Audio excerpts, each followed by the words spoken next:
ലോക ചരിത്രത്തിൽ ഇടം പിടിക്കുക എന്നത് മാത്രമാണ് ട്രംപിൻ്റെ ലക്ഷ്യം.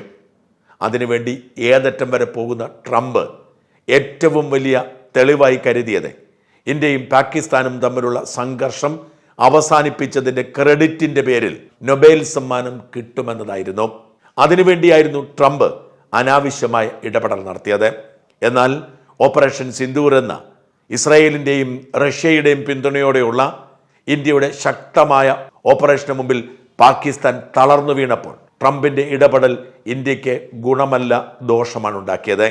അരിയും തിന്നു ആശാരിച്ചിയം കടിച്ചു എന്നിട്ടും മുറുമുറുപ്പ് എന്ന നിലയിലാണ് ട്രംപിൻ്റെ ഇപ്പോഴത്തെ നിലപാട്.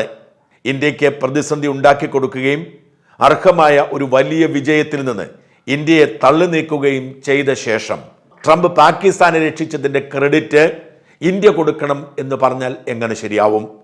നൊബേൽ സമ്മാനത്തിന് പാകിസ്ഥാനെ കൊണ്ട് ശുപാർശ ചെയ്യിച്ചപ്പോൾ ഇന്ത്യ അതിന് സമ്മതിച്ചില്ല എന്ന് മാത്രമല്ല, ട്രംപിൻ്റെ ഇടപെടൽ ഇന്ത്യ പാകിസ്ഥാൻ സംഘർഷത്തിൽ ഉണ്ടായിട്ടില്ല എന്ന് അസന്നിഗ്ധമായി പ്രഖ്യാപിക്കുകയും ചെയ്തു. ഇത് ട്രംപിൻ്റെ ഈഗോയെ വല്ലാതെ ഹർട്ട് ചെയ്തു. അതുതന്നെയാണ് ഇന്ത്യയോടും മോദിയോടുമുള്ള ട്രംപിൻ്റെ വിരോധത്തിൻ്റെ ഉത്ഭവം.